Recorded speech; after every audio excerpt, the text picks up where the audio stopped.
porque todo socialista quer confiscar o que você tem e até o que você ainda não tem, que você um dia pode ganhar, ele quer ter o mal. Eu gosto de chamar a universidade para mim, em geral, ela é uma cracolândia das ideias. E, toma cuidado, inclusive, com o padre. Padre, quase todos são da teologia da libertação.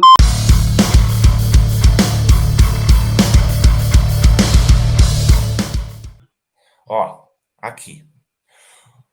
A parte do livro do professor Itamar. As universidades brasileiras são os tumores da sociedade. Vou ler a parte, professor. Hoje nos encontramos numa situação calamitosa. Não podemos confiar nas escolas porque elas são lugares perigosos. Não podemos confiar na imprensa porque os jornalistas estão a serviço da mentira paga.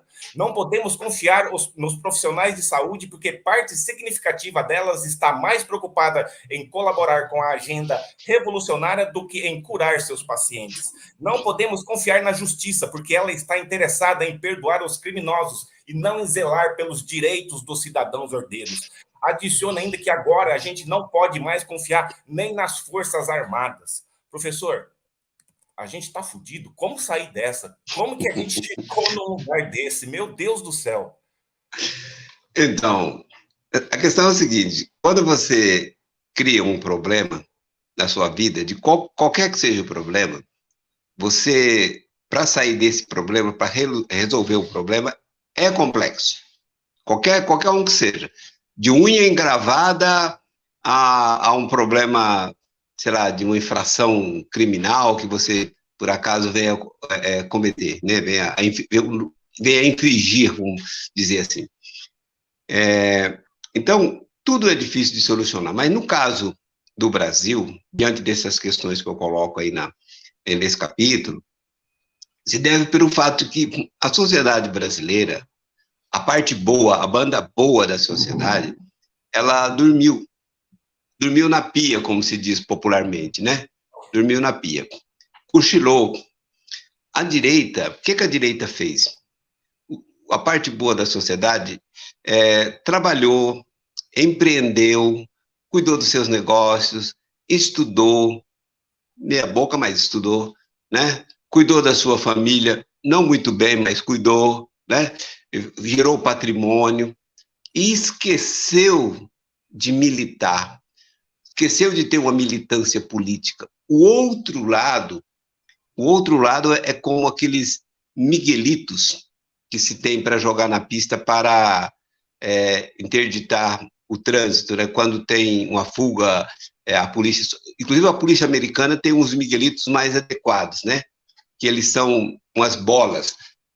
Você joga do jeito que a bola cair, ela cai com ponta para cima, né? Não precisa preocupar que do jeito que cair, ela cai de ponta para cima.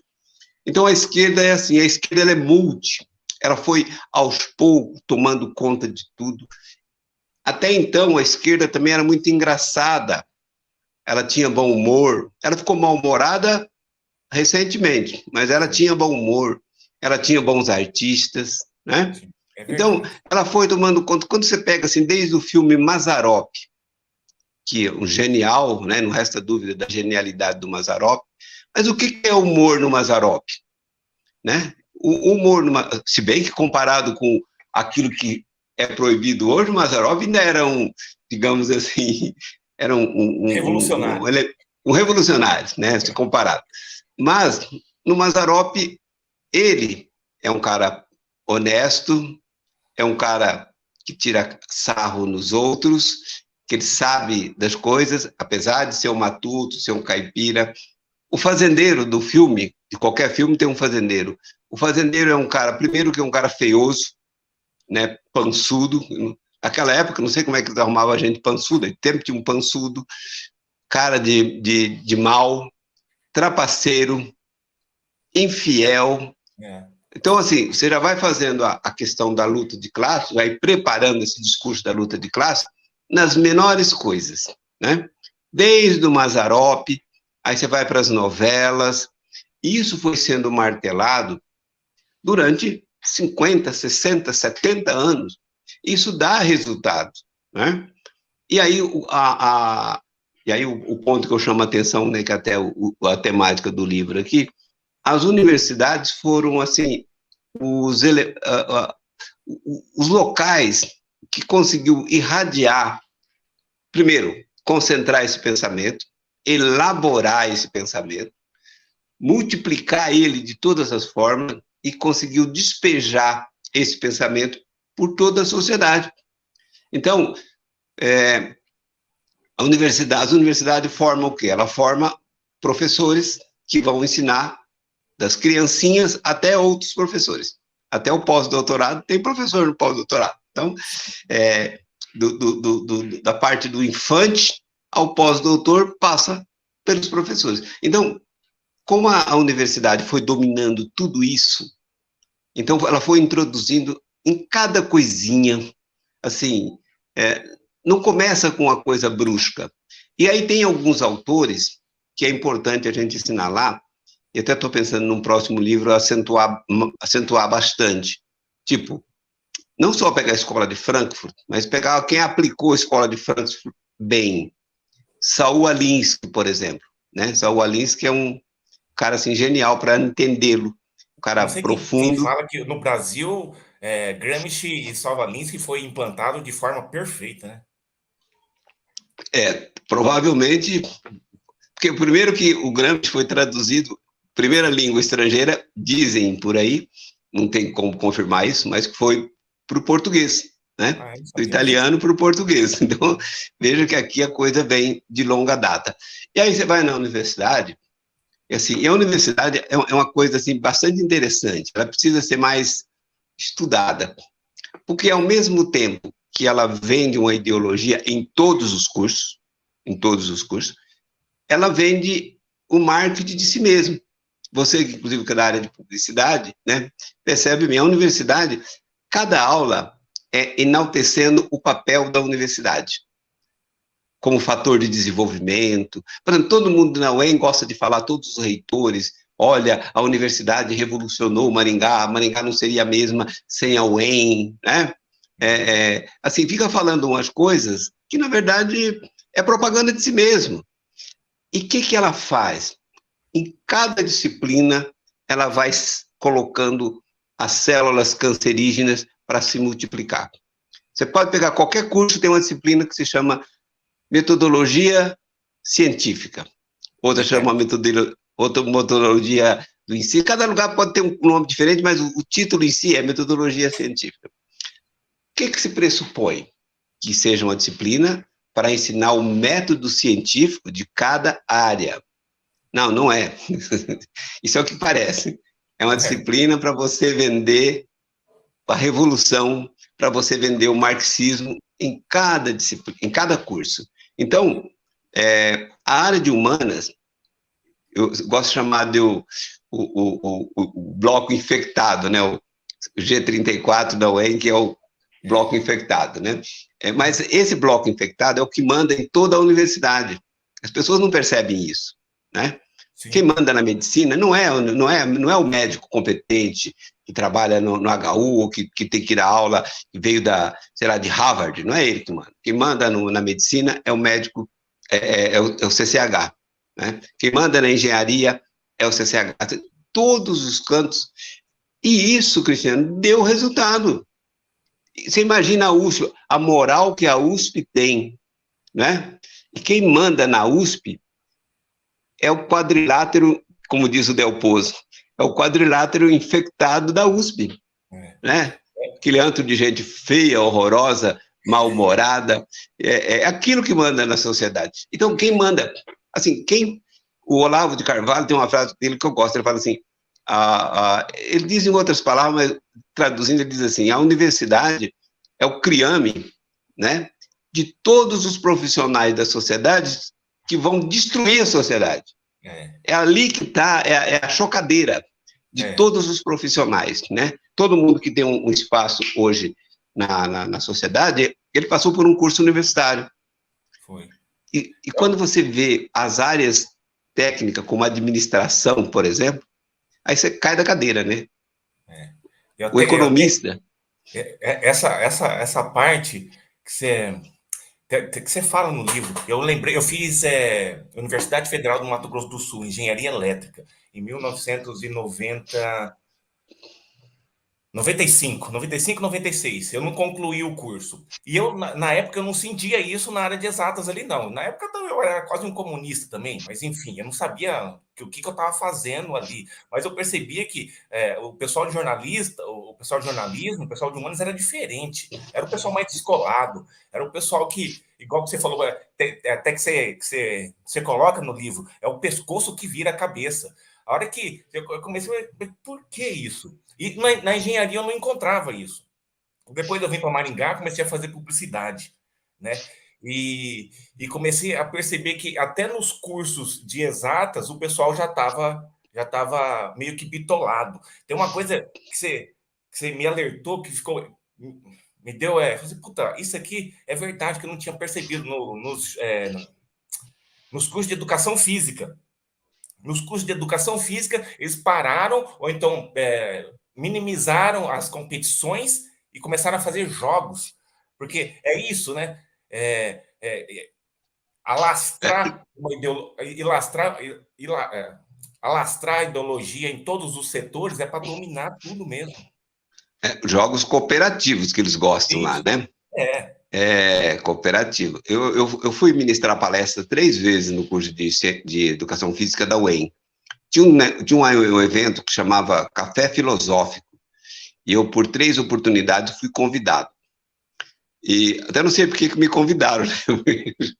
Porque eu era, assim, o que se discutia lá, em quem foi, inclusive, comigo numa participação, foi um professor de economia, o Virgílio, até que faleceu já, o professor Virgílio de economia, me lembro que ele esteve num debate também comigo, e assim, quem falava em mercado, quem falava em competição era eu da história. Acho que o primeiro convite acho que foi por acaso. Acharam que trazemos um cara da história, porque ele é um bom comunista, né?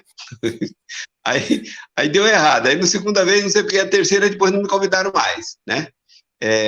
Assim, o curso de Educação Física tem várias vertentes, né? Obviamente. Ainda bem, né? Tem alguma coisa que tem que salvar, né?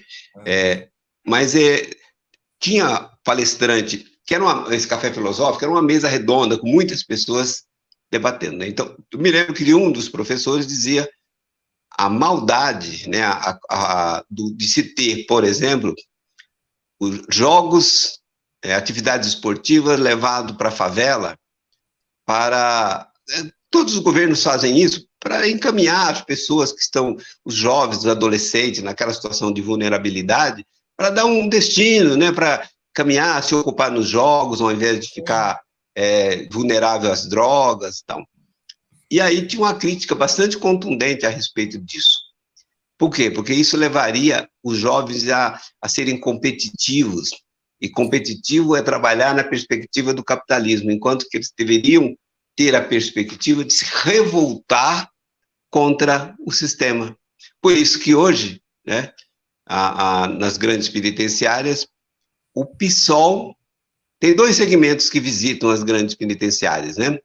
Os evangélicos, geralmente neopentecostais, tentando levar uma perspectiva divina, né, se salvar pelo divino, e tem uma visita bastante frequente do PSOL, tentando mostrar que aqueles criminosos, são as vítimas da sociedade e que, portanto, eles não são os agressores da sociedade, a sociedade que lhes agrediu. Então, por isso, tem de organizá-lo no sentido de se rebelar contra a sociedade. Então, isso é uma constante. Então, assim, é uma inversão completamente de valor.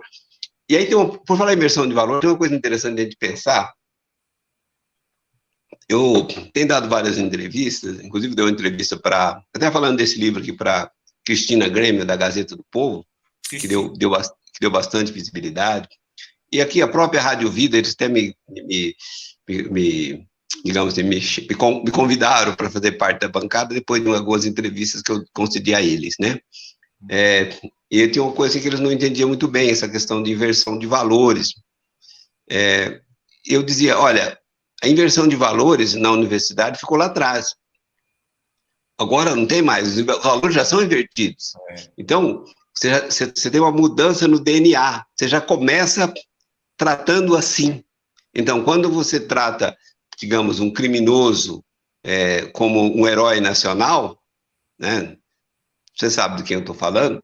Exatamente, e a universidade é quase que unânime nisso, e quem não concorda cala a boca, porque senão vai ser perseguido, né? Eles perseguem mesmo. Então, assim, eles praticaram a espiral do silêncio.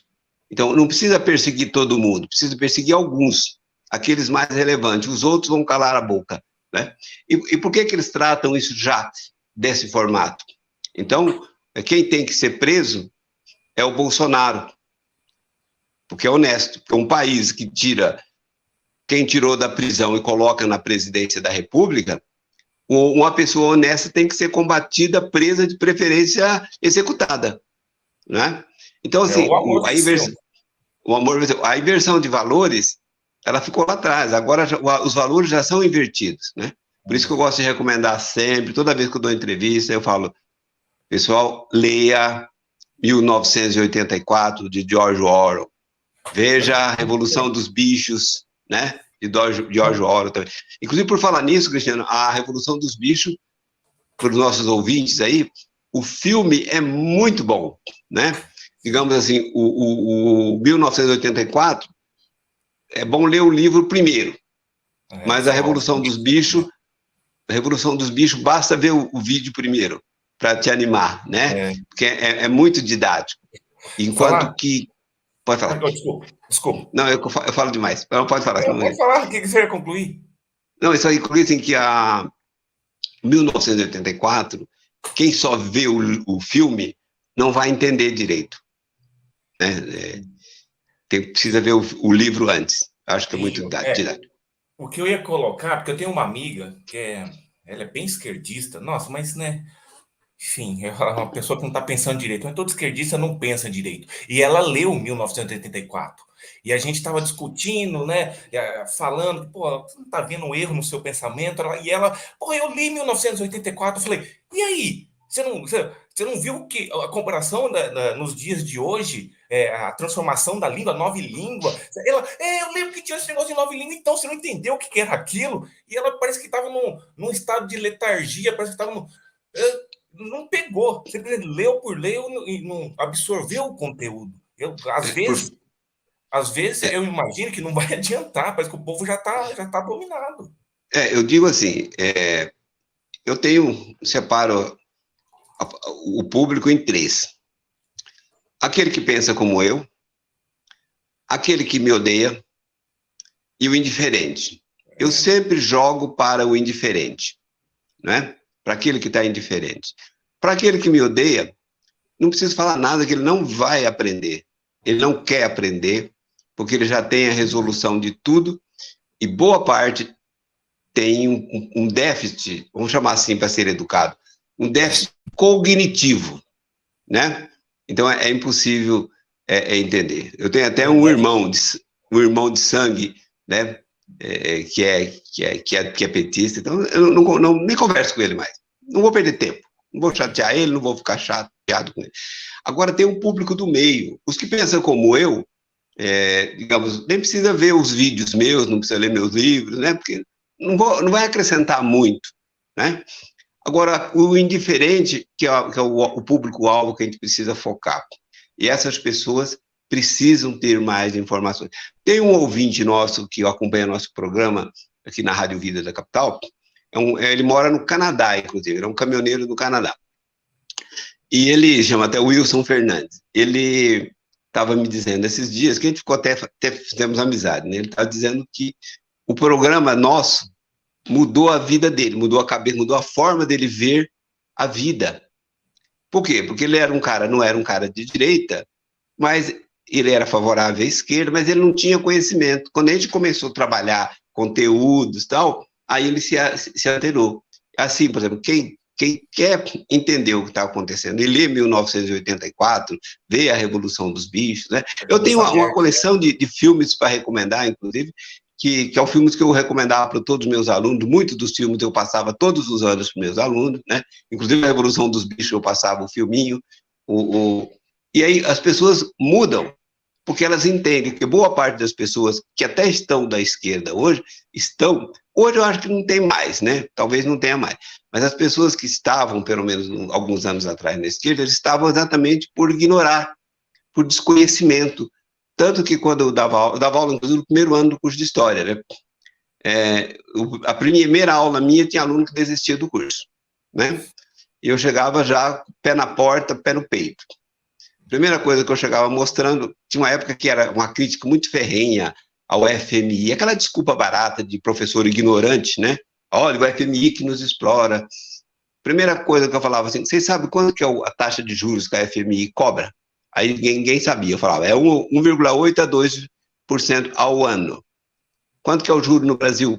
Por mês, né? Aí as pessoas já iam desmontando. Mas é assim? É assim. E o FMI não impõe uma regra? Falo, não, o FMI não impõe nada para país nenhum. Ele só impõe certas condições para quem vai pedir dinheiro emprestado. Né? Agora, as pessoas vão pedir dinheiro para um banco de fomento internacional, do qual o Brasil também é sócio. Né? O Brasil não é, ele é sócio. E aí não quer fazer nada em troca para dar, digamos, racionalidade de gestão, para dizer que ele está fazendo a lição de casa, que ele vai melhorar suas finanças, que ele vai poder pagar o empréstimo. Né? Por falar nisso, depois a gente pode até tocar numa questão política bastante interessante com respeito à dívida de FMI, uma maracutaia, digamos, espetaculosa que o Lula fez ainda na outra gestão. Mas vamos lá, tocando. Maracutaia desse homem que não falta, né? Eu acho mas é uma maracutaia, digamos, semântica, e que as pessoas caíram nela. Mas a gente fala outro momento. Isso daí, maracutaia semântica, como que eu vou dizer? É a especialidade da esquerda, porque eles invertem tudo. Uma coisa que eu adorei ver no seu livro foi sobre 64, que depois, por favor, se tiver como, eu quero fazer, mostra o livro 1964, professor. Professor, além do esse daí, depois vamos fazer uma live sobre esse livro, se me der a honra de falar com o senhor novamente. Uma coisa que você falou no livro, que eu achei excelente, porque foi um dos motivos que fez eu sair de um outro programa que eu tinha, porque eu disse que 1964 não foi um golpe, foi um contragolpe. A hora que eu estava lendo ali no livro, você falou assim: o pessoal tem raiva, os comunistas têm raiva do exército, porque estava tudo planejado, estava tudo certo para eles tomarem o poder, o golpe deles estava posto, o exército que tirou o doce da mão deles, né? Exatamente. Quando o Bolsonaro veio aqui, eu fiz uma matéria, tá até no site, tá? No nosso canal tá a matéria com o Bolsonaro, e lá eu pego um rapaz que é reservista e começo a conversar com ele, aí uma hora ele fala, 64, se o exército não fizesse o que fez, 64 a gente tava pior. E eu falei, tava pior, porque aquilo lá não foi um golpe, foi um contragolpe. O pessoal que fazia o programa comigo falou, não, isso aí você não pode falar na televisão. Eu falei, então vocês vão pra merda. Mas, enfim, como que eles constroem, não só 64, puxando, como que eles constroem toda uma narrativa, porque dominaram a universidade. Quem está escrevendo a história são os professores, quem está escrevendo a história são os artistas, é uma coisa que parece estar tudo dominado. A saúde, a OMS, a economia, você tem o Foro de Davos, você tem as feministas acabando com a família, você tem a agenda ideológica de classes acabando com a amizade. Eu vejo que na economia está centralizado. Eu sou um anarcocapitalista. Eu não gosto nem de falar anarcocapitalista, porque parece que soa que a anarquia é uma bagunça, e não é, né? Enfim, eu abri o canal para tentar explicar essas bagunças. Isso que não é bagunça. Mas eu sou um libertário. E um dos fundamentos do libertarianismo é a descentralização do poder, descentralização das ideias. Eu consigo, para a coisa andar, para a coisa dar certo, tem que ser descentralizado. Como os Estados Unidos é descentralizado as federações, enfim. Eu vejo na economia uma centralização do esquerdismo, ou seja, da agenda. Eu vejo na saúde, na educação está centralizado. Eu consigo enxergar isso, mas eu não consigo enxergar eu acho que é a agenda comunista atual, moderna, que é o globalismo, eu não consigo ver essa peça que une todos esses. Parece que é um espírito, tipo o espírito de Hegel, né, que tá comandando esse pessoal. Você vê alguém, uma unidade, comandando todas essas outras? Bom, tem coisas que quando a gente diz, pode chocar um pouco, né? Mas, primeiro que tem... Eu me lembro quando eu fazia mestrado ainda, meu orientador, ele era um cara bem internacionalizado, né? Tinha visitado vários países. Aquele nordestino que saiu do Nordeste em Pau de Arara, veio para São Paulo, se deu bem, e era um professor, assim, digamos, cidadão do mundo, então ele conhecia. E uma das coisas que ele falava para a gente é o seguinte: o esquerdista, ele tem sempre o mesmo estereótipo em qualquer parte do mundo. Eu sempre fiquei com aquilo na cabeça, né? Como é que pode? Aí depois você vai estudando um pouco, você vai analisando, como é que pode que essas pessoas, elas tendem a ter as mesmas paixões, mesmo sem se conversar, mesmo sem se falar, né? Isso vai até do estereótipo, né?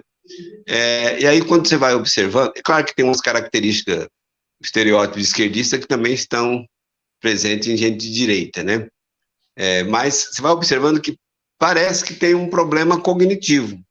E aí tem aquele livro do autor, que até esqueci o nome dele agora, deixa eu ver se tá aqui. Não, depois eu pego, que chama A Mentalidade Esquerdista, né? A mentalidade doentia do esquerdista, né?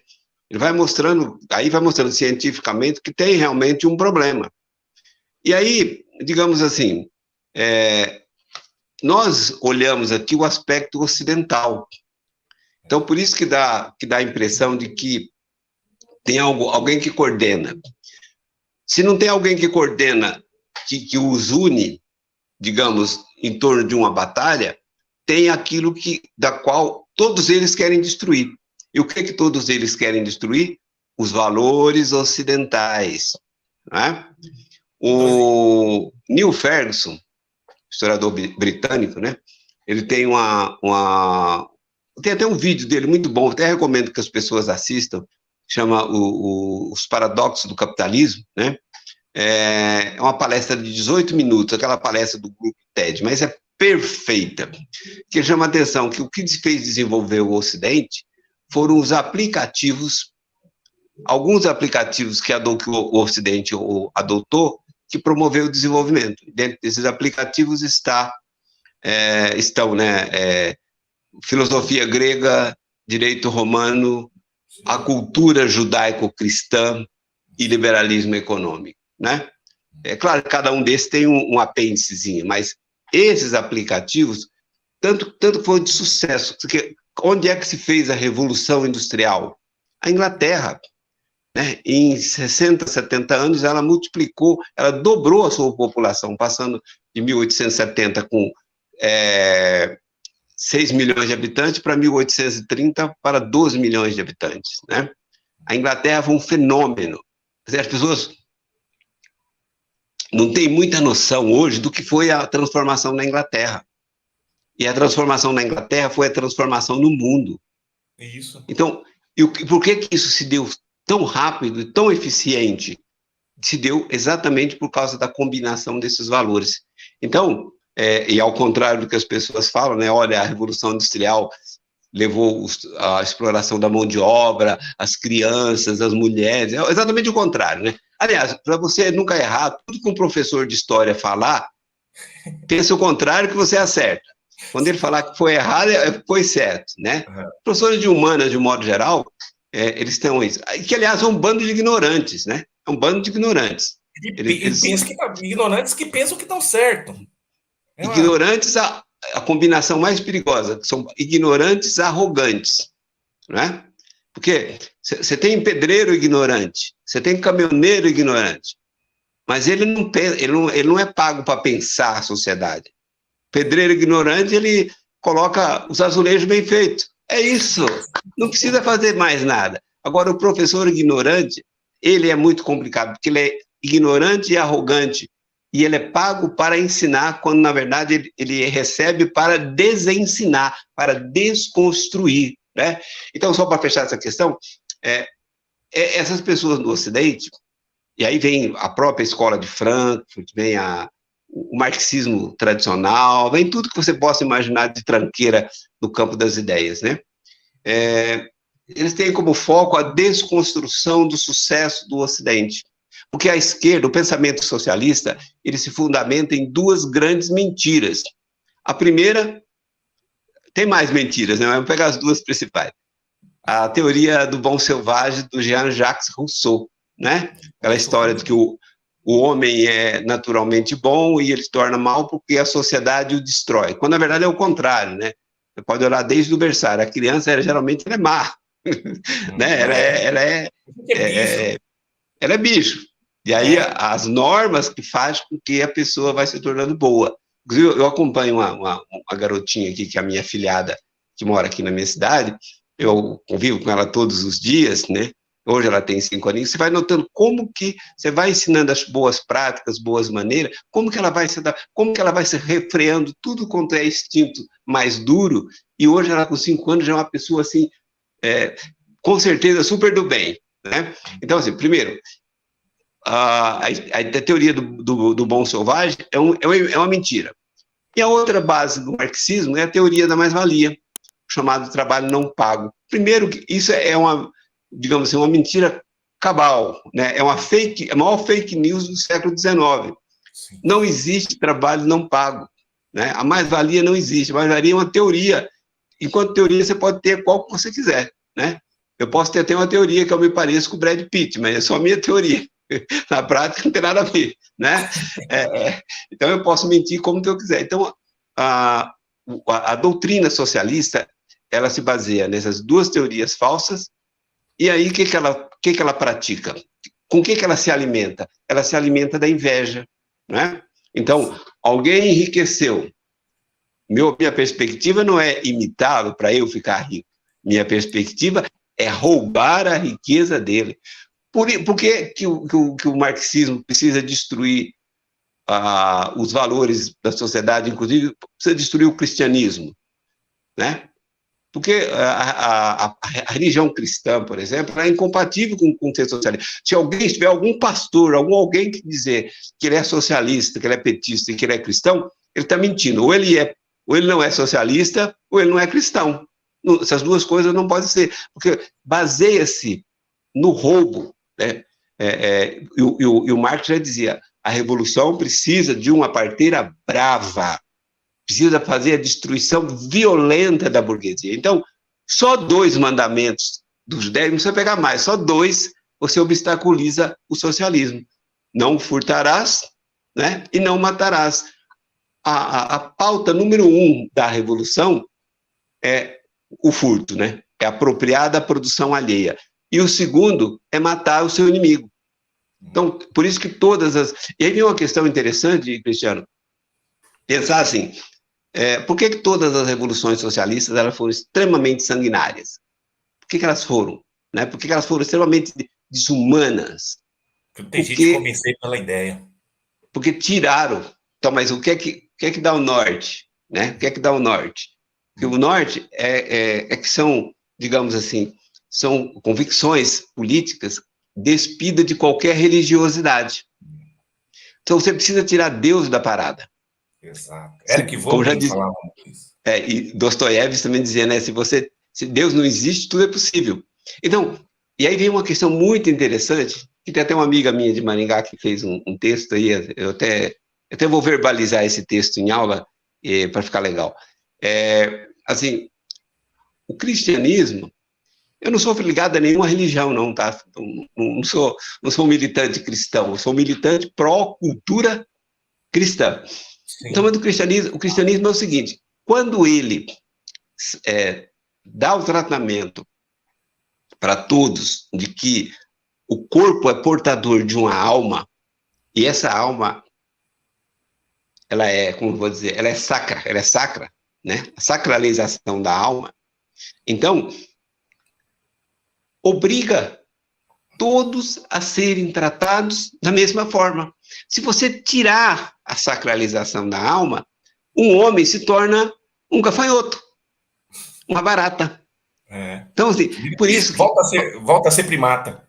Para um comunista, quando você pega no Camboja, Vietnã, né, aquela morticínio que eles fizeram. Ora, se não existe a sacralização da alma, se não existe o divino, todos os que estão atrapalhando o meu projeto, eu vou matar igual eu mato barata quando infesta uma casa.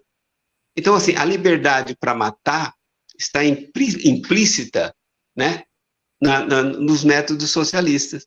Por isso que eles precisam combater o cristianismo, precisam combater a família, precisam combater a propriedade privada. Seria até a consequência. Se você combate o cristianismo, você apropria de toda a propriedade que você quiser, porque você não vai ter mais cerca. A religiosidade em si, estou dizendo cristianismo porque no Ocidente é cristão, né? O norte maior da religiosidade aqui é cristã. Então, se você combate isso, e se você precisa também destruir a família, né? Mas aí a gente pode falar até num outro momento essas coisas aí, tá? Continue. Porque, pegando o gancho nisso aí que você acabou de falar, quando os comunistas tomaram a Rússia, os alemães foram, depois deu a merda que deu na Rússia, os alemães foram lá ver o que estava acontecendo na Revolução, a Revolução do povo, não tinha revolução nada, estavam matando todo mundo. Aí que veio, lógico que você poderia até falar melhor que eu, aí os alemães viram que não estava tendo revolução nenhuma, estava tendo sim um partidão tomando conta do poder. Ou seja, mesmo tomando as fábricas, mesmo tomando a economia, mesmo tomando toda a sociedade, a cultura ficou. A revolução não conseguiu ter êxito porque a cultura ficou. E a cultura, quem faz a cultura, quem sustenta a cultura? A família, a religião, os costumes, todos os preceitos conservadores. É por isso que não tem perdão para conservador. Não tem passar a mão na cabecinha. O pessoal quer exterminar. Aí, não, e aí, em cima disso, professor, você tem medo, tem receio, ou você já foi perseguido na UEM, né? Que tem no livro que você foi perseguido, até achei brilhante, porque eles perseguem, eles falam, acusam as pessoas com algo que não tem como provar. A hora que você falou aqui, eu falei, é verdade, você pega tudo na história. O que acusaram o Bolsonaro, o que acusaram o Alan dos Santos, não tem como provar um negócio desse. Você tem medo? Ou é o medo que me fortalece? Olha, eu já não sou um garoto, né? Então Sim. você sabe que pela frente tem te esperando infarto, AVC, câncer, tem Alzheimer. Então, o fim vai chegar. Então, digamos, você fica mais tranquilo, com a idade você vai ficando mais tranquilo, e de certa forma você fica com menos medo, né? Mas, digamos assim, eu soube viver no meio deles, né? Vivi 28 anos no departamento de comunistas e tive cargo de chefia durante 24 anos, né? Então, eu sempre confiei nas minhas habilidades, né? Na minha competência, não só de profissional, mas como de gestão, né? Porque eu fui, digamos, eu ocupei cargo de chefia eleito por eles, inclusive, durante 24 anos, né? Quer dizer, ninguém teve 28 anos de uma instituição e teve cargo durante 24, né? Então, Coordenou extensão, né? Curso de extensão, não foi? Não, eu fui coordenador de curso só coordenador eu fui 20 anos, entre Maringá e Ivaiporã. E fui também chefe de chefia de departamento, eu tive durante 4 anos, né? Com chefe adjunto, um ano como vice-chefe, um ano como chefe. Então, assim, e durante 20 anos eu fui membro do Conselho de Ensino e Pesquisa da universidade. Então, assim, eu conhecia muito bem a legislação, sabia muito bem sobreviver. E outra, eu sempre tive a tranquilidade de tratar os adversários, ao mesmo tempo que adversário político, adversário ideológico, mas como colega de departamento, né? Então, nunca tinha, assim, agora eu estou na chefia, eu vou me vingar de alguém. Não, ao contrário. Tanto que os meus inimigos ideológicos me elegiam por esses cargos, ao invés de eleger os coleguinhas, né? Por quê? Porque sabia que eu não ia pisar na bola. Então, e uma coisa que faz muita falta nas instituições, inclusive na universidade, são pessoas que dominem o básico, que leiam a resolução e entendam a resolução. Leiam a resolução e entenda. E na hora que você tiver um cargo de posição, um cargo de chefia, não faça daquele cargo o seu objeto de vingança ou de benefício, mas faça daquele cargo que a função determina. Ou seja, seja honesto. É isso que precisa para você ter, digamos assim, um espaço melhor numa instituição, né? Agora, as perseguições que eu sofri o cancelamento. Eu vou primeiro cancelado de Maringá. A gente pode encher a boca para falar nisso, pode, professor? Foi o primeiro Talvez um dos primeiros cancelados do Brasil, né? Isso aí foi em 2001. Não, foi 2016. 2016. Assim, você precisa... No livro até eu coloco o método que se tem, não sei se você já passou por esse capítulo, tem um método, né? Excelente. Você tem um método, você não precisa... A pessoa não precisa dever nada. Você precisa ter um método para acusar. E aí você acusa, né? Joga numa página do Facebook, é anônima, fake, depois você joga, aí as pessoas começam a falar, aí tem o blogueiro da cidade, que é especialista nisso, né? Você deve saber quem é. E aí o blogueiro começa a dizer, né? E foi assim que foram construindo. Aí eu fui parar na Globo. Nossa, e aí, G1, Globo, jornal, tal. E aí as pessoas até tentaram entrar em contato comigo, né? Não, eu dou entrevista ao vivo. E a entrevista ao vivo eu falo. Mas da entrevista gravada para a Globo, eu já fiz isso muitas vezes. E a última vez foi em 2013. Falei, nunca mais dou entrevista para essa tropa, né? Porque eu fiz uma entrevista para a Globo de 8 minutos falando. Falei, tem algo errado, né? Falei, onde é que está o petista aí, né? Tem algo errado aí, tem algum malandro nessa jogada. Me entrevistar 8 minutos, aí tiraram 15 segundos numa frase minha que servia a eles. E aí, o professor, que eles gostam de usar muito, especialista da universidade, né, diz isso, que era o que eles precisavam. Pegaram todos os outros 8 minutos e jogaram fora. Né? Professor, você acha que é má fé isso? Você acha que é má fé dos professores? Ou é ignorância mesmo? Eles acham que estão certo? Porque é muito fácil comprar o discurso da esquerda. É muito fácil você jogar virtudes pro ar, falando que todo mundo merece tudo igual, vem aqui, me dá seu dinheiro que eu vou fazer todo mundo ser igual. Parece que é uma coisa tão idiota, é uma coisa tão clara. Eu acho que porque a gente está fora da bolha, é uma coisa tão clara. A hora que eu vejo jornalista chorando por causa de criminoso, a hora que eu vejo jornalista vendendo essa pauta para o público, eu fico pensando, é ignorância ou é má fé desse povo, hein? Bom, eu diria que vamos somar esse negócio aí, né? Mas no livro aí, eu até tenho um capítulo, um tópico que eu coloco essa questão que houve uma mudança no DNA cognitivo. Quando você tem uma mudança no DNA cognitivo das pessoas, né? As pessoas, elas raciocinam da forma equivocada. Então, se você vê, digamos assim, tá a polícia de um lado e tá pessoas enfrentando a polícia do outro, no seu DNA cognitivo já se programou. Abaixo a repressão, abaixo a repressão. Opa, peraí. Tem hora que a polícia faz isso, que ela está reprimindo, que ela está, digamos assim, a serviço do Estado para reprimir, mas tem hora que ela está a serviço... Tem hora que a polícia é a democracia fardada. Não é? Ela está cumprindo, muitas vezes, assim, uma ordem judicial legal, não essas últimas que teve ordem judicial que eram ilegais, né, inconstitucionais, mas está cumprindo uma ordem judicial legal. A polícia não é a repressão, né?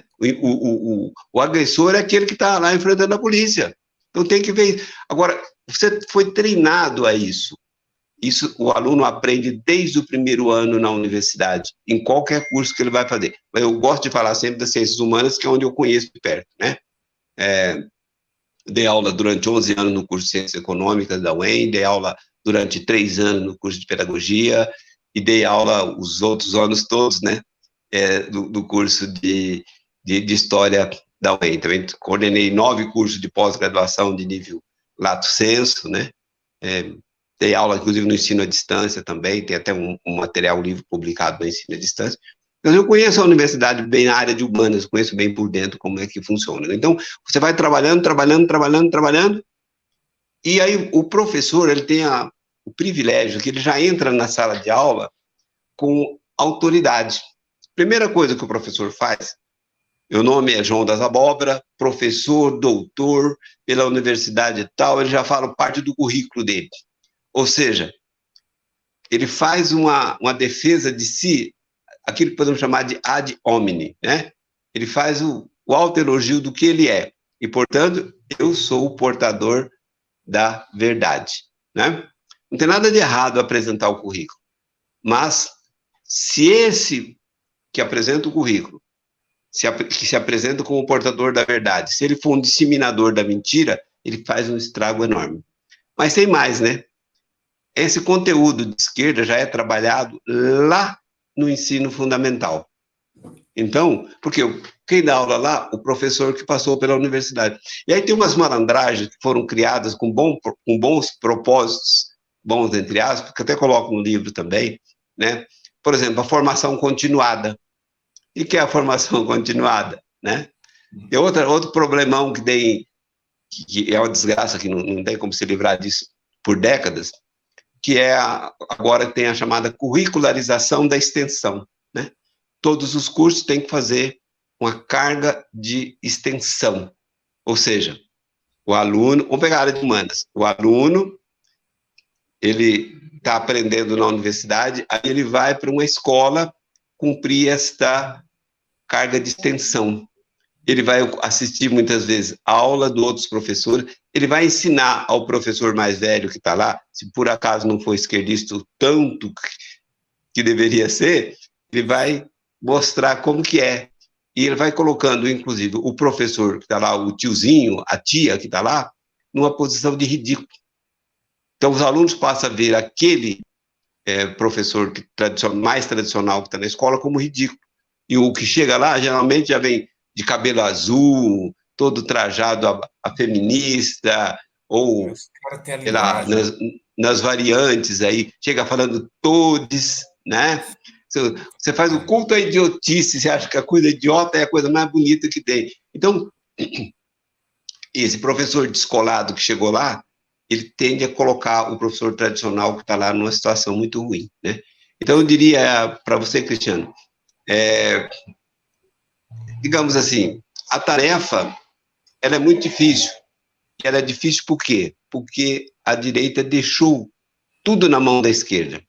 A direita foi rezar, foi trabalhar e deixou a esquerda trabalhar no pensamento. E quando você pega em termos de, vamos pensar aqui, vamos chamar de burguesia, como na universidade gosta de chamar, né? A nossa burguesia, até fiz um vídeo essa semana com esse título, nossa burguesia é burra, ela é tola, ela não investe na formação de pessoas. Eu tive um programa na RTV 8 anos, nunca, eu era o único programa em Maringá que tinha um perfil de direita, nunca apareceu um empresário para dar R$100 para o meu programa, zero. Os que me financiaram, eu dava propaganda em troca. Então, assim, isso depois de eu chorar bastante, né? Ia lá, mostrava, tal. Então, ajudava eu a pagar, pelo menos parcialmente, o custo que eu tinha na televisão. Vai lá no empresário qualquer desse da cidade aí, apresenta um projeto de uma peça de teatro esquerdista que fala em todos, para ver se eles não colocam dinheiro. Eu tenho um amigo em Maringá, inclusive, amigo do peito mesmo, né? Amigo que eu gosto dele, ir na minha casa, tomar café. Ele tem dois, não vou dizer o nome dele, mas sei que ele tem 2 restaurantes grandes na cidade, restaurantes bem populares. Ele nunca me colaborou com o meu programa em R$100, entendeu? Nunca. E aí eu não sei se ele certamente financiou o projeto de esquerda. Mas é um medo, professor. É uma coisa que eu até falo para alguns clientes. Eu atendia, também não vou falar o nome, um rapaz que era bem direitista mesmo, uma loja grande de roupa aqui de Maringá. E ele queria fazer isso daí. Não, eu quero ser ativo. O ídolo dele é o Luciano Hang, né? Eu quero ser o velho da van aqui de Maringá. Falei, então, você quer? Vamos fazer. Né? Você está selecionando um público, você tem 100% do Brasil para vender, mas você está escolhendo 50% a 55%. Ok, vamos lá. Mas eu acho que os empresários, digamos, os mais cuidadosos, eu acho, não investem na direita porque está dominado toda a comunicação, toda a cultura, tudo na sociedade hoje é esquerdista. E a desgraça desses sleep giants da vida é que ferra com eles. Eles têm medo disso. Eles não conseguem ver o poder que o conservador tem, o poder que a mídia conservadora está construindo. Porque isso que o senhor falou é bem verdade. Tá tudo que você for pensar, você tem que pensar de esquerda, senão você não passa. Tem até no seu livro que desde o vestibular, se você é direitista, você sabe que o livre mercado é melhor, você sabe que a religião é importante, que a família é importante, mas se chega numa prova da UEM lá para você fazer na redação que você qual que foi a influência do poder feminino, ou enfim, se dá uma pauta feminista lá, esquerdista, você tem que esquerdar, senão você não passa. Me diga, você vê solução nisso? Porque, para mim, o Ocidente já está condenado. Pode jogar pá, pode jogar cal, enterrar, porque não tem solução. A cultura, porque é igual, eu também gosto muito do Olavo. Como o Olavo fala, se você não cuidar da cultura, se você não cuidar da base, já era. Ele falou que a gente jogou o Bolsonaro na cova dos leões. Porque a gente tem um tripé. O que eu falo também, a gente está numa guerra. Uma guerra religiosa, uma guerra cultural e uma guerra política. Em 2018, 2019, com a entrada do Bolsonaro, a gente ganhou só a guerra política. E o pessoal achou que já estava dominado. Achou que era tudo. Agora, 4 anos depois, a esquerda se mostrou quem é, todo o deep state, tentando engolir, porque graças às redes sociais não estão conseguindo engolir. Mas está vindo o projeto de lei para censurar, tá vindo tudo quanto é ações do pessoal agora que está no poder para censurar a palavra de esquerda, a palavra dos direitistas. Você acha que a gente tem solução? Você acha que daqui 10 anos a gente vai mudar isso ou está perdido? Bom, as universidades eu acho que é como uma perna, aquela que necrosa, né? Tem que amputar. Aqui não tem solução. Até porque ninguém leva mais a sério a universidade, né? Então, assim, quando eu passei no vestibular, quando eu comecei a fazer a universidade na década de 80, você dava um status, você ficava feliz só de lembrar só que você já tinha um RA, né, um registro acadêmico. Se era federal e se era estadual, melhor ainda. Então, agora, ninguém leva mais a sério aquele museu lá, né? Museu por fora e por dentro. Mas eu diria assim, que a direita, primeiro, ela tem que repensar, ela tem que se educar, né? Empresários têm que fazer uma escolha. Ele não vai ficar vendendo para os dois públicos ao mesmo tempo que ele acha que ele vai vender. Ele não vai vender. Então, ele tem que priorizar. Eu acho que o Luciano Hang fez muito bem, a loja dele cresceu quando ele se qualificou como direita, porque a maioria da sociedade é de direita, né? Você pode calcular que tem pelo menos 70% que é de direita. Muito embora na urna apareça outra coisa, mas aí é um problema das urnas, né? Não é um problema da população. Então, você pode apostar, por exemplo, no prédio que eu moro aqui tem 7 funcionários, né? Entre porteiros, zeladoras.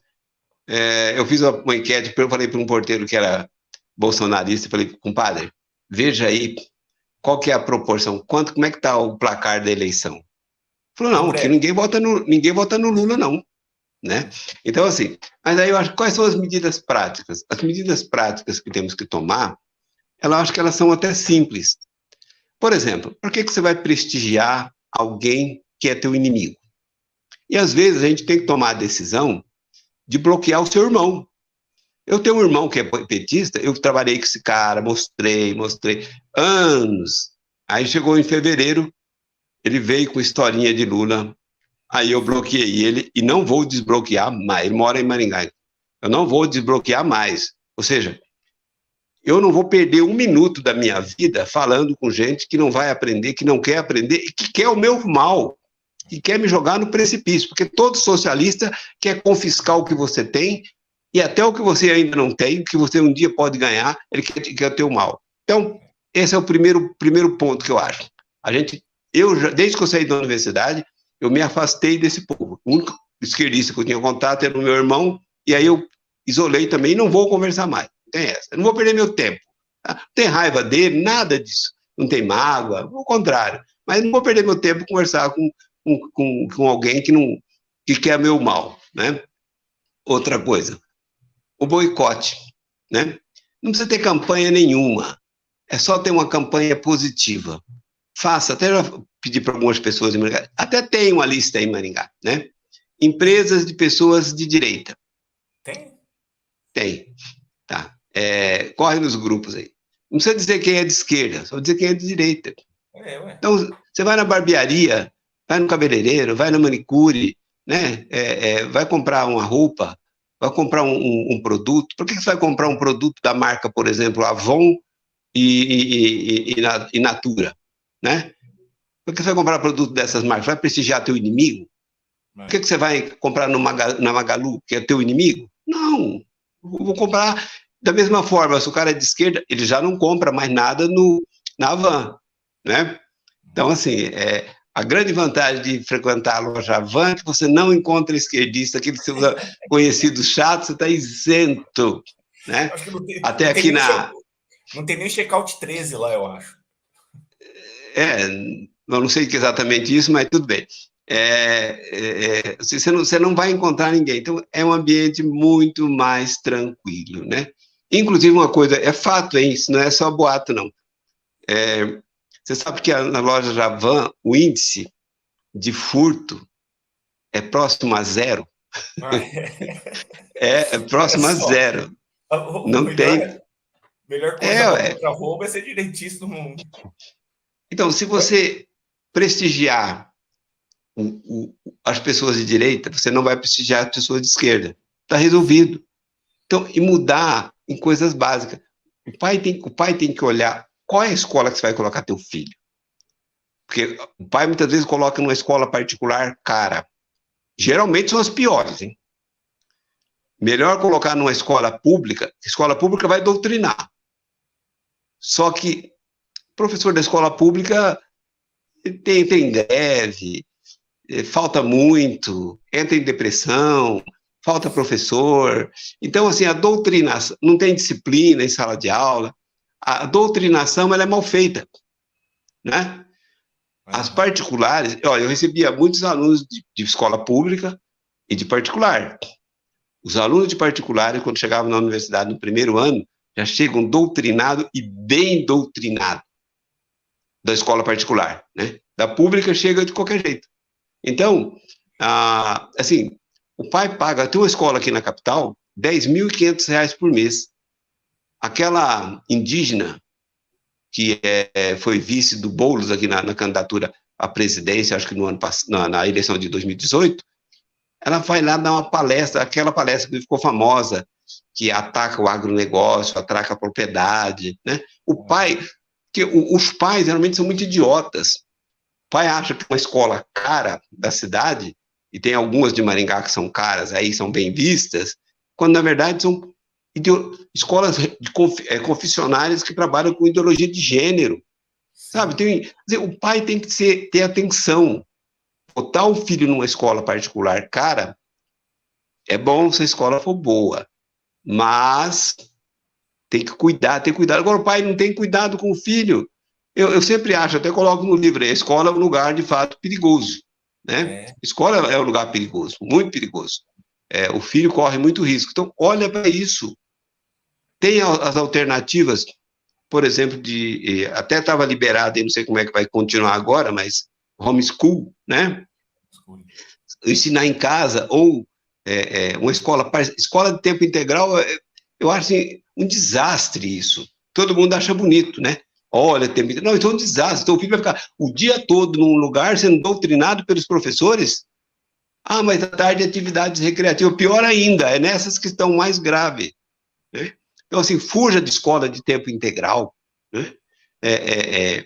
Veja o que é que teu filho está aprendendo. E, toma cuidado, inclusive, com o padre. Padre, quase todos são da teologia da libertação. Você vai na missa no domingo para ter, digamos assim, aproximado do divino, e aí o intermediário desse divino não tem nada de divino, esse intermediário, se ele representa alguém, representa aquele do chifre, não é da bondade, ele representa o da maldade. Então fica de olho no seu padre. Padre da teologia da libertação, ele na verdade, ele é anticristão, ele é um infiltrado, ele é um membro da apostasia, né? Se é evangélico, ótimo, veja qual é a linhagem do seu pastor, né? No Paraná tem um movimento forte aí, acho que em Rolândia ou Arapongas, inclusive, que até esqueci o nome agora do segmento esqueci o nome aí, que é uma linha da linhagem protestante com a versão da teologia da libertação, né? Então tem assim, veja onde é que você está se metendo, né? Então, assim, da mesma forma que alguns anos atrás você olhava assim, quem é o amigo do seu filho, né? Ver se o seu amigo do seu filho não era um maconheiro, agora você tem que estender isso, ampliar. Veja se o amigo do seu filho não é um drogado, mas veja também se ele não usa droga nas ideias, né? Eu gosto de chamar a universidade para mim, em geral, ela é uma cracolândia das ideias, né? É um lugar de degenerar pessoas. Então, e ao longo dos anos, Cristiano, a gente foi acompanhando, eu fiquei 28 anos, bom, primeiro, eu fiquei 6 anos na graduação, fui para o mestrado, fiquei um ano no mestrado, voltei como professor e tal. Então, digamos, nos últimos 40 anos, ou quase 40 anos, eu conheço a universidade. Você vê como que as pessoas entravam, como que elas saíam. E depois como foi degradando, né? E essa degradação teórica, ela é uma degradação física também. Ela vai se degradando fisicamente. Quando no começo, lá na década de 80, tinha aquela pessoa que fumava maconha, né? O cara fumava maconha, tal, ele era meio descolado, mas ele era um bicho fora da regra. Agora parece que virou regra, né? Então, assim, temos que tomar atitudes concretas. Isso não garante que a gente vai vencer, mas garante que a gente pelo menos vá sobreviver. E precisamos ter, por exemplo, igual esse livro novo que eu estou lançando aqui, né? Esse das universidades também. Vai vender muito? Acho que não. Mas só a minha entrevista com a Cristina Grêmio passou de 80 mil visualizações. Então, assim, me dá dinheiro? Não. Mas eu estou vendendo ideia. Vai ser impactante? Não sei. Eu tenho que fazer a minha parte, né? Você vai dar resultado. O beija-flor pagando o fogo, né? Exatamente, eu faço a minha parte. Agora, se vai dar resultado, se não vai dar, né? Então, assim, e dos empresários, só um último apelo, né? Empresários, pelo amor de Deus, não invista no seu inimigo, né? Não quer não dê dinheiro para o seu inimigo. Isso é básico. Você não quer apoiar uma peça de direita, você não quer apoiar um canal de direita. Tem tantos canais de direita famosos, não estou pedindo para ninguém apoiar, nem o seu, nem o meu. Estou pedindo para apoiar, sei lá, Bárbara do Teatro Alizei, Kim Paim, tem muita gente boa. Se quer apoiar alguém, apoia esses caras. Se não quer apoiar, não apoia ninguém, né? Mas, assim, não dê dinheiro para o teu inimigo. E as pessoas hoje estão fazendo isso, estão dando dinheiro para os seus inimigos, estão prestigiando a rede de loja do seu inimigo. É isso. As pessoas, eu acho que essas pessoas, alguns empresários, né, não são todos, eles não sabem o que estão fazendo. As pessoas não são empresários. Eu converso com amigos, eu tenho amiga que é a favor do aborto, uma pessoa cristã, eu falo assim, da onde você está tirando, meu Deus do céu? O pessoal tá alienado de um jeito, por isso que no começo da pergunta aqui eu falei que para mim não tem mais jeito. Eu acho que a internet, a descentralização da informação fez um grande benefício para a direita. Agora estão tentando parar isso. Mas a grande arma que a gente tem é isso aqui que a gente está fazendo hoje. Divulgando. Eu não sei se essa live, quantos vai atingir. O meu canal está com um número grande de inscritos. Mas às vezes o YouTube não distribui isso daqui. Ou às vezes não chega em um grande alcance. Não importa. É de pouquinho em pouquinho. Eu não vou parar de fazer isso daqui. Posso falar duas coisas? Pode falar. Bom, primeiro, o empresário, ele precisa estudar. Não é só gerenciar a empresa, precisa estudar. Ele geralmente fez administração. Administração. A minha segunda esposa, que ela tinha feito história, depois ela foi fazer administração. Ela fez 2 anos de administração. Por que ela largou? Falou, não, eu não aprendi em 2 anos nem administrar um carrinho de cachorro-quente, nem uma carrocinha de pipoca, mas aprendeu quase tudo que tinha aprendido na história. Ou seja, aprendeu ideologia, tem sociologia, tem um monte. Ou seja, os caras fazem um curso para ser gestor, mas gestor no socialismo, não gestor no capitalismo. Então, os cursos estão contaminados e faz exatamente essa distorção. A segunda coisa que eu queria falar, acabei esquecendo, é o Alzheimer chegando.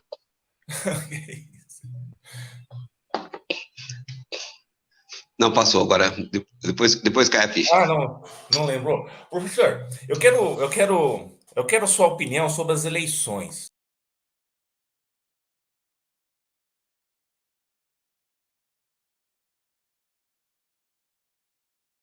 Mas de todos os segmentos, eu acho que o pior de todos foram exatamente as Forças Armadas, né? As Forças Armadas, elas não são, digamos, ninguém tem um pitbull em casa para fazer carinho no pitbull, né? Você tem para fazer carinho, você tem um Yorkshire, um poodle, um pincher, um gato, mas você não tem um pitbull, você não tem um Rottweiler comendo aquele tanto que come, fazendo aquele tanto de cocô, e todo rico para ser um coleguinha teu. Você não vai fazer isso. Pega uma lhama, né, que dá muito mais certo. Forças Armadas a gente tem para defender a soberania. E os nossos militares das 3 forças traíram o Brasil. Porque eles só são... As Forças Armadas, uma coisa que você precisa entender, elas custam muito caro para o Brasil. Você tem 360 mil ativos e 1.300.000 inativos.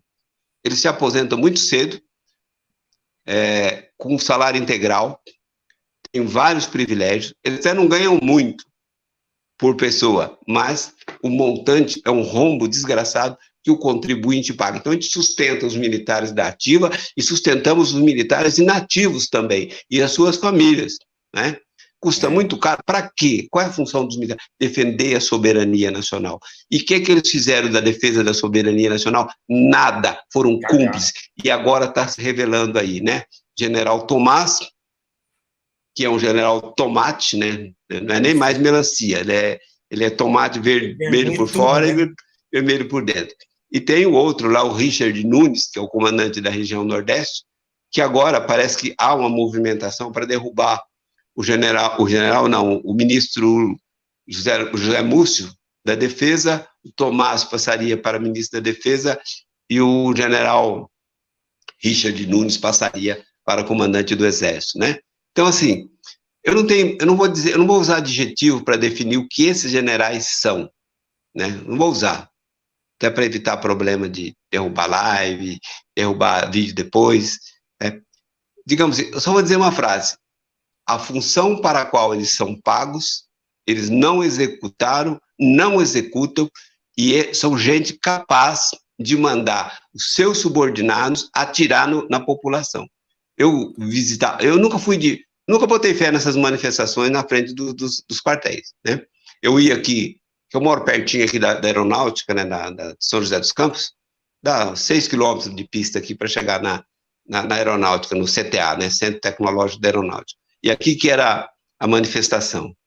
E eu sempre conversava com as pessoas, e inclusive o pessoal não gostava muito de mim, porque eu ia lá sempre, né, até porque em função da rádio, para ver como é que tá, o assunto todo dia estava na pauta, né, aquelas pessoas esperançosas, gritando, cantando, salve, né, SOS Forças Armadas, salve o Brasil.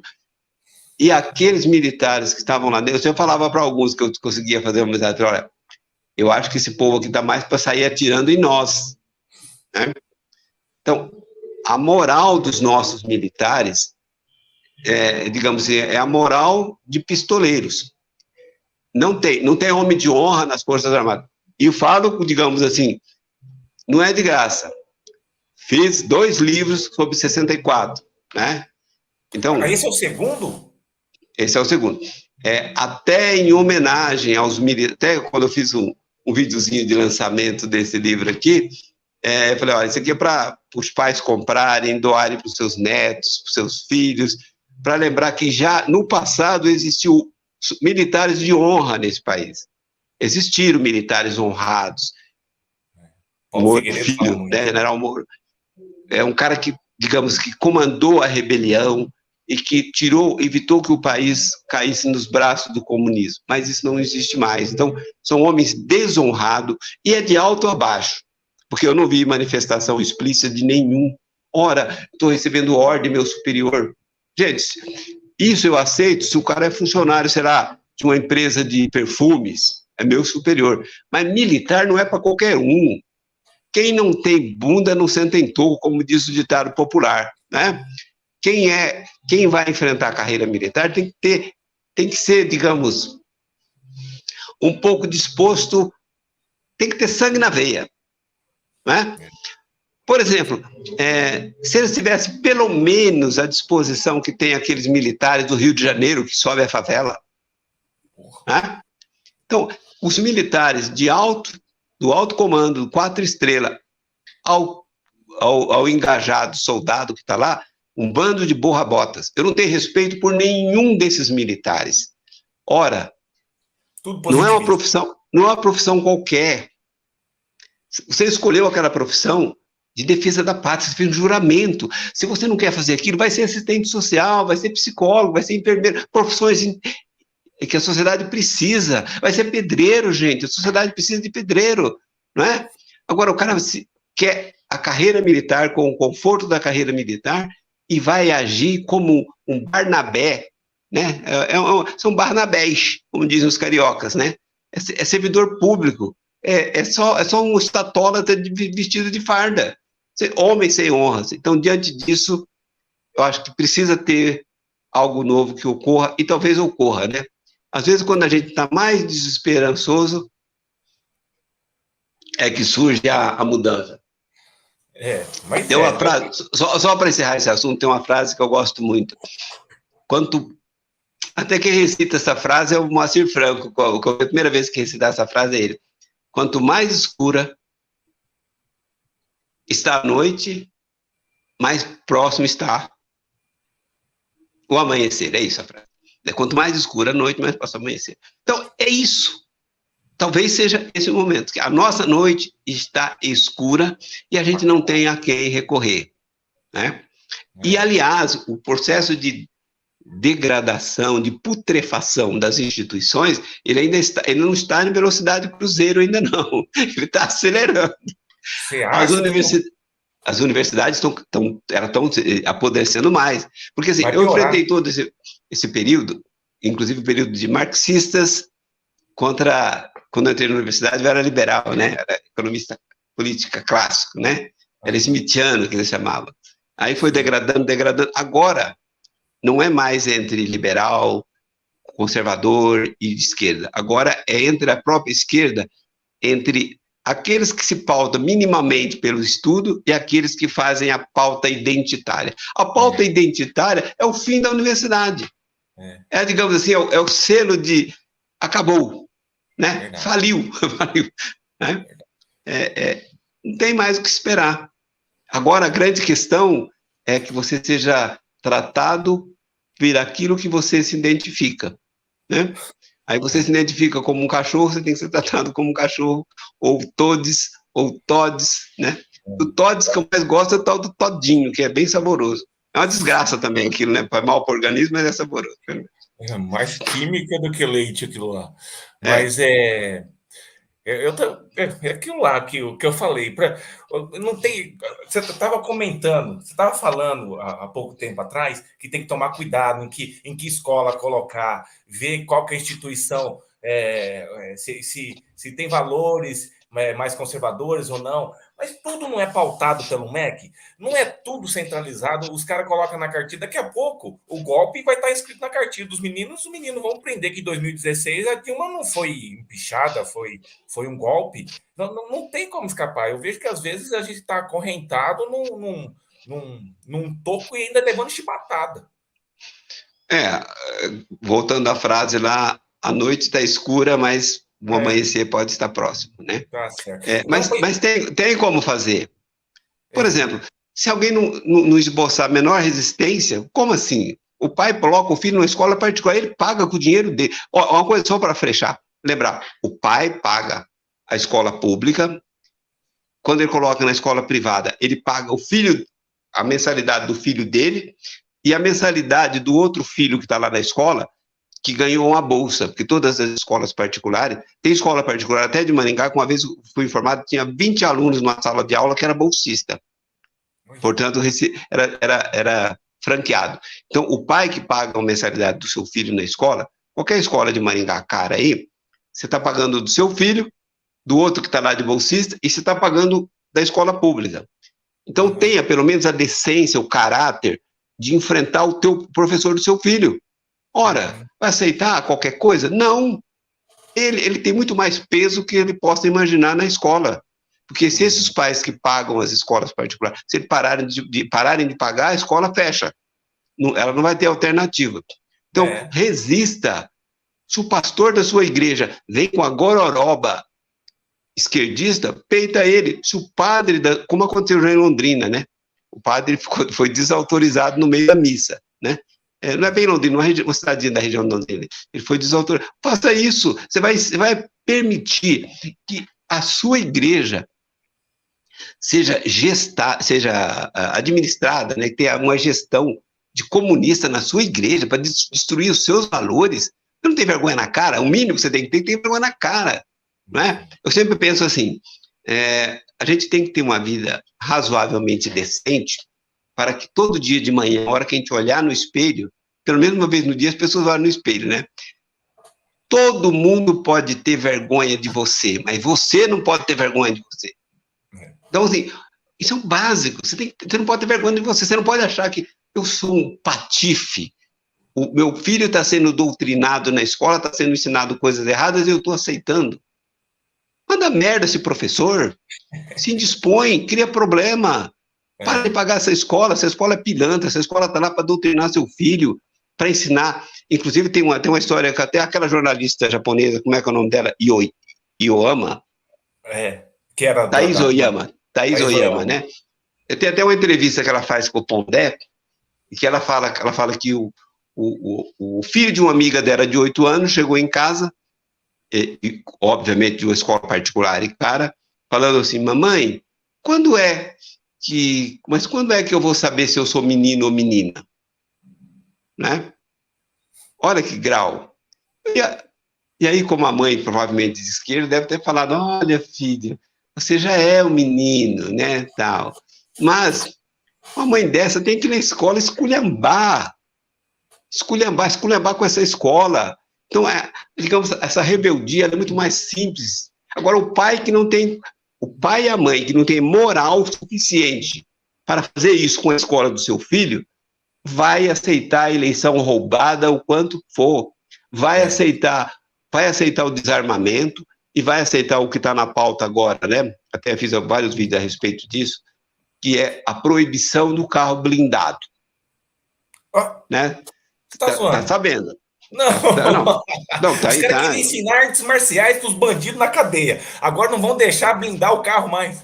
Está suspenso, desde o começo, desde 1º de janeiro, está suspenso a blindagem de carro. Tem carro blindado que o cliente não pode pegar.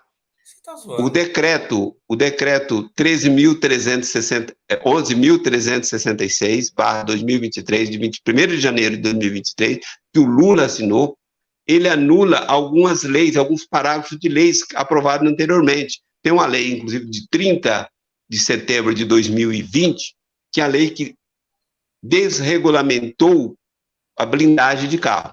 Então, a partir de 30 de setembro de 2020, não ficou desregulamentado. Se você quer pegar um carro blindado, você vai lá e manda blindar teu carro, né? Afinal, é uma proteção que você cria para você. Como essa lei foi, digamos, revogada com esse decreto, né? Até não sei exatamente como que isso foi esse trâmite. Estou até me informando, tá difícil de achar, porque todo mundo, até o UOL citou, todo mundo cita, mas ninguém dá o detalhezinho. E aí, como as pessoas começam a perguntar, você tem que dar os detalhes, né? Não, eu vou botar o link, depois eu acho a matéria e vou botar o link aqui na hora que esse vídeo for pro ar, fica tranquilo. Então, tá proibido blindar o carro. Transferência, você não pode fazer mais transferência, você não pode comprar um carro blindado. Eu até estava vendo um C5 baratão, bonitão, tem aqui 42 mil quilômetros rodados, com preço acessível, blindado. Você não pode transferir para você. Você não pode comprar. Professor, deixa eu colocar uma questão que eu acho que é a solução para a educação, no meu ponto de vista, como libertário. Não tem jeito de, fecha as universidades até que dá para fechar, mas não dá para fechar o ensino médio, o fundamental, né? Não dá para o Estado acabar com isso daí. Eu sou da opinião que é mais fácil ou é mais eficiente para o Estado dar um voucher por estudante, né? Quanto custa cada estudante numa escola? E, porra, você tem que bancar o prédio, você tem que bancar o professor, bancar meio, né? Bancar limpeza. É um elefante que o Estado administra, que poderia muito bem ver o custo de colocar numa escola particular e pagar essa particular. E, lógico, acabar com o MEC, acabar com toda a centralização da educação. Cada município faz a sua regra educacional, vamos dizer assim, e bola para frente. O que você acha do voucher educacional? Um dos teóricos que defendia com muita ênfase é o Walter Williams, né? Walter Williams, pensador americano. Milton Friedman também. Eu acho uma medida excelente. Primeira coisa, só que a gente tem que pensar como é que começa, né? Então, o voucher é uma boa forma de começar, né? Porque a primeira coisa que precisava fazer, se fosse sério o negócio, é acabar com o MEC. O MEC não tem razão de existir, né? Desregulamentação das profissões. Sim. As profissões, digamos, você é publicitário, precisa ter um curso de publicidade? Se você quiser, você faz. Pode fazer um pós-doutorado em publicidade em Harvard, se você quiser. Mas eu, enquanto da publicidade que eu conheço, não tem faculdade. Então, eu, enquanto empresário contratando o seu serviço, eu quero o seu serviço, eu não estou sabendo querer saber seu diploma, né? Se você tem, se você não tem, né? E os grandes nomes, inclusive, do mundo empresarial não tem diploma, né? Pega o próprio Bill Gates, não tem diploma, né? Warren Buffett, né? Ele até virou professor universitário depois, que já estava milionário, né? E por aí fora você vai, Bill Gates não fez universidade, né? Então, isso é uma bobagem, né? Então, a desregulamentação das profissões seria algo muito interessante. Só que o processo agora está no inverso, né? Estão querendo regulamentar tudo. Ora... O pessoal de enfermagem ficou puto aí que voltou atrás, o STF voltou atrás, não foi? O pessoal de enfermagem... foi aquele que não derrubou o piso, né? O piso da enfermagem. Todos os enfermeiros querendo piso. Parece que o Bolsonaro ia colocar isso aí. Não, a questão foi o seguinte, o processo foi o seguinte. Esse projeto era um projeto de um deputado de esquerda, né? Se não me falha a memória, do PT. Criou o piso. O piso salarial é uma bobagem também. Sim, tá? Já que é para contrariar, é uma bobagem. Mas, enfim, criou um piso para a enfermagem. E aquilo era uma casca de banana. A Câmara, o Congresso aprovou, que era para o Bolsonaro vetar. Bolsonaro foi muito mais esperto, chancelou, né? Homologou a lei, sancionou, né, o termo correto. Sancionou a lei, só que isso traz muita dificuldade para o setor e vai trazer, consequentemente, desemprego. Aí recorreram ao STF e o STF, digamos, acatou o recurso e derrubou a lei. Aí ficou puto. Foi uma jogada muito esperta do Bolsonaro ao sancionar essa lei. Porque essa lei é equivocada. Por mais que a gente ache que os enfermeiros são importantes, são mesmo, só que não tem que ter um valor estabelecido previamente para todos. Concordo que o Estado estabeleça um valor mínimo de salário para os profissionais que ele contrata. Agora, o que os outros contratam, não, isso é um equívoco. né? Mas eu nunca fiz crítica a essa lei, porque é uma lei de petista, que era uma casca de banana que o Bolsonaro sancionou. Já que vocês querem, então aí, ó, pronto, né? E colocou a esquerda numa situação, digamos, numa saia justa, né? E hoje eles estão com manifestações e tal, mas eu acho que qualquer regulamentação de salário para a iniciativa privada é um equívoco. Sim, concordo plenamente. E E para eu não sou encerrar, anarcocapitalista, tá? como que era o entendido que falou? Bolsonaro E eu não, capitalista? não falei, e eu não sou anarcocapitalista, tá? Ah, tá. Não, mas isso é a lógica. Você vê na história o que deu certo, é isso que dá certo. Por que o pessoal foge de Cuba e vai para os Estados Unidos? Ou então o pessoal sai aqui do Brasil, que tem carteira assinada, tá tudo certinho, e vai para os Estados Unidos, onde não tem porcaria de assinatura de carteira, nada, o cara paga o que quiser e o país é 1000 vezes melhor que o Brasil. Por quê? Os caras não explicam, né? Mas enfim, eu não quero tomar mais muito tempo. A gente tá, olha, quase 2 horas, professor. Eu pensei que eu vou ficar 1 hora e 10, professor, que já tá bom, não vou tomar muito tempo dele. Mas eu queria voltar a uma pergunta, porque eu acho que a gente vai acertar, um ou outro vai acertar. Que o Lula tá lá porque o establishment quis colocar ele lá, porque a mídia quis colocar ele lá, principalmente porque o Xandão quis colocar ele lá, né, o STF, porque quem presta atenção no que está acontecendo, ou o que aconteceu na política, todo mundo sabe que o Xandão é PSDB. Para não falar PSDB, todo mundo sabe que o Xandão é Alckmin, né? O Xandão, ele foi... eu não lembro qual que foi o cargo que ele ocupou no governo Alckmin em São Paulo, mas secretário de Segurança. Secretário de Segurança, o Alckmin que colocou o Xandão na vida pública. Então, a hora que eu vi, porra, Alexandre de Moraes, presidente do STJ, do STF, TSE. do TSE, vai julgar, vai fazer as eleições com o vice do candidato, do principal candidato concorrente ao Bolsonaro, sendo brother deles. Meu, para mim, isso já estava armado. Para mim, até o Lula já sabe disso. Fala assim, o STF, para que chegou, conversou com o Lula na cadeia, falou: o negócio é o seguinte, negão, a gente vai te liberar, você bota o Alckmin como seu vice, aí depois vamos ver o que faz. Acho que até o Lula sabe que ele vai cair. Até o Lula sabe que todo o acordo para colocar ele no poder é para ele cair depois. Você tem mesmo essa ideia? Porque para mim, eu jogando aqui, para depois jogar na live e falar, eu falei, ele cai antes do Natal. Você acha que sim? Você acha que ele completa o mandato dele ou não? Olha, ele vai ter problema, mas essa ideia que o PSDB vai dar o chapéu nele é imaginar que alguém vai roubar o dinheiro do lanche do PCC. Não, mas Porque... não é o PSDB, eu acho que agora é o PSB, né? O Alckmin, o Xandão. Então, mas eu acho assim que tinha uma música de um samba, nem lembro que era o autor de samba, que falava malandro candidato a malandro federal, né? Um samba era bem popular, acho que era do Martinho da Vila. Então, assim, a malandragem mais sofisticada que existe no Brasil é a malandragem petista. Digamos assim, dar o chapéu no Lula é muito difícil. Mas já deram para Dilma, já deram.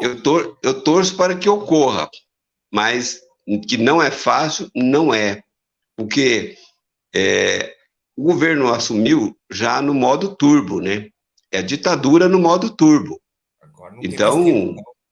Eles estão, digamos assim, mas sempre tem as derrapadas, né?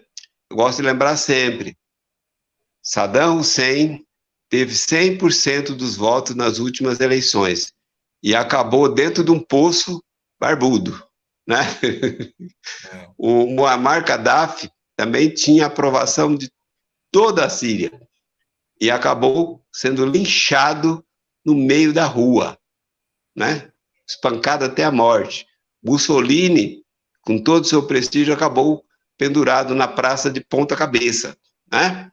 Então, assim, porque a malandragem, ela acha que ela tá... Sempre o malandro, ele acha que ele é um malandro mor, né? E eu acho que primeiro cai o Xandão do que o Lula.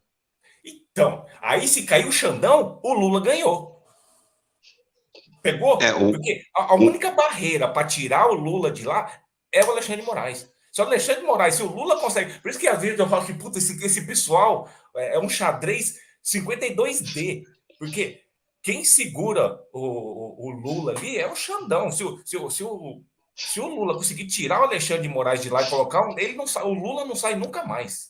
Eu acho que a única pedra no caminho do Lula é o Alexandre de Moraes, porque, para mim, o Alckmin tá ali para passar rasteira no Lula e o STF já tá tudo combinado. Acho que até o Lula já sabe. Mas, enfim. é possível, mas eu acho que primeiro cai o Xandão. Que Tomara que o pessoal vai me matar, mas eu torço pro Xandão não cair, porque é ele que vai derrubar o Lula. Mas, professor, não quero mais tomar o tempo do senhor. Me diga, aonde que o pessoal consegue o livro? Aonde que ele está à venda? Tanto esse das universidades quanto o novo 1964?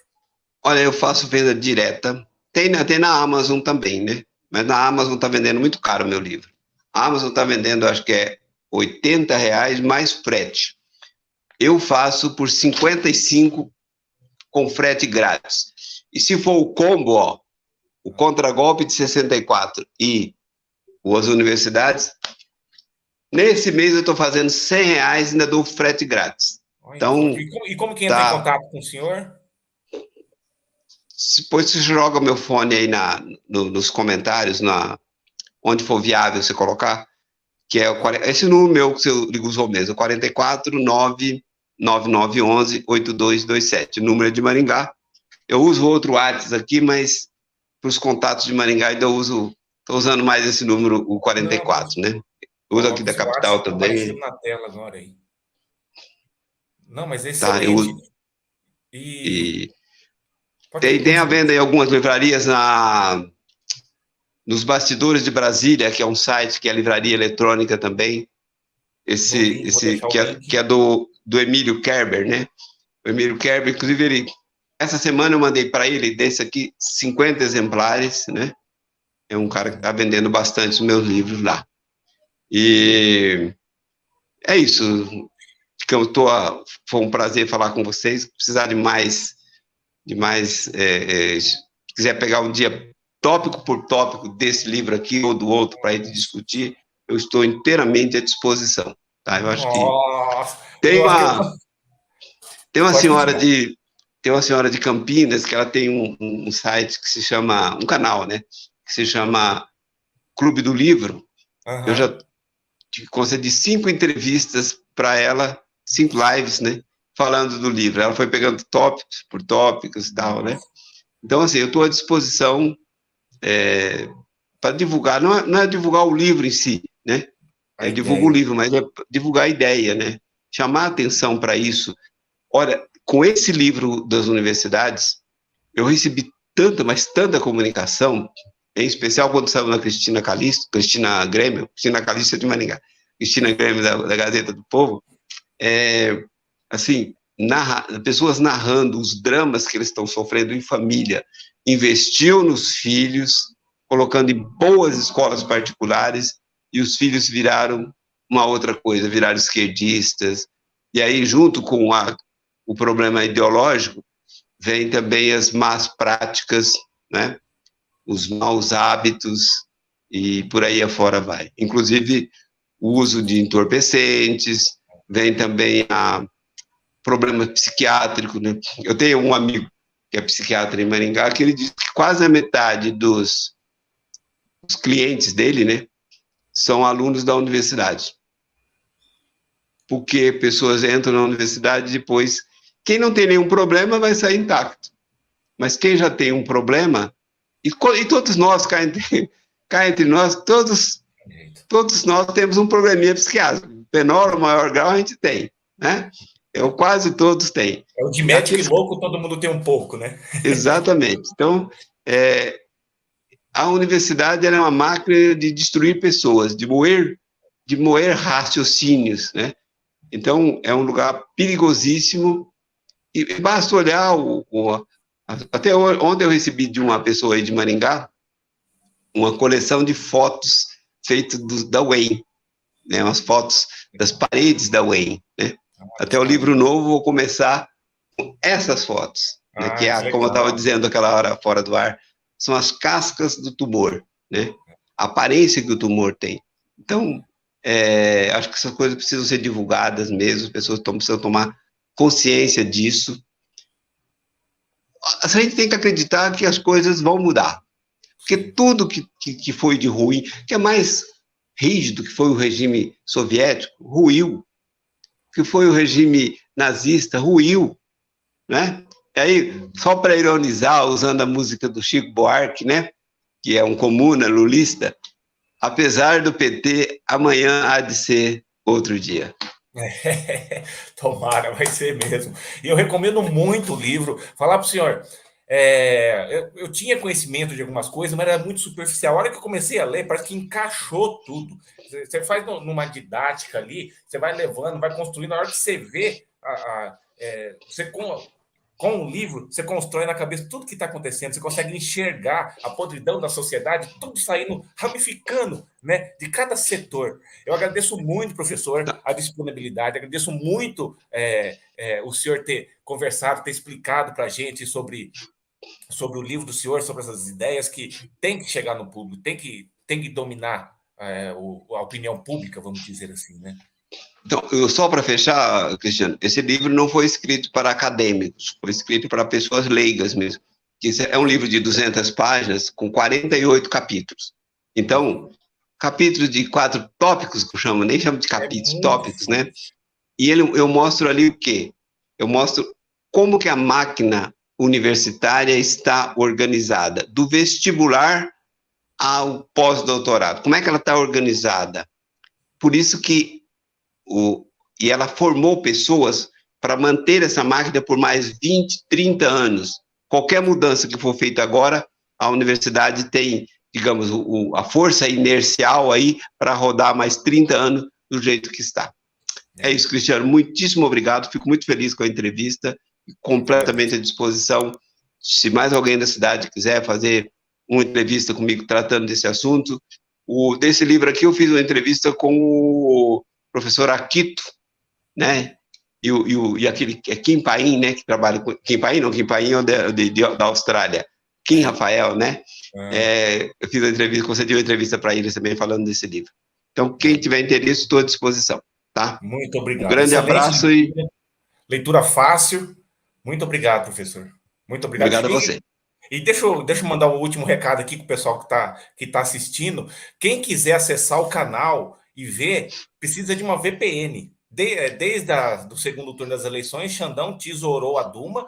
Então, só com VPN você consegue entrar no nosso canal. Os vídeos, para quem está inscrito, os vídeos aparecem na timeline, aparece a hora que você abre o YouTube. Mas quem quiser ver os outros vídeos ou quiser ver os cortes que eu vou fazer com essa entrevista do professor, coloque uma VPN. O Opera já vem com uma VPN já instalada, é só ligar a VPN que você consegue ver tudo. E além do meu canal, lógico, você vai começar a acompanhar o Consta, que também tá cancelado, enfim, vários outros.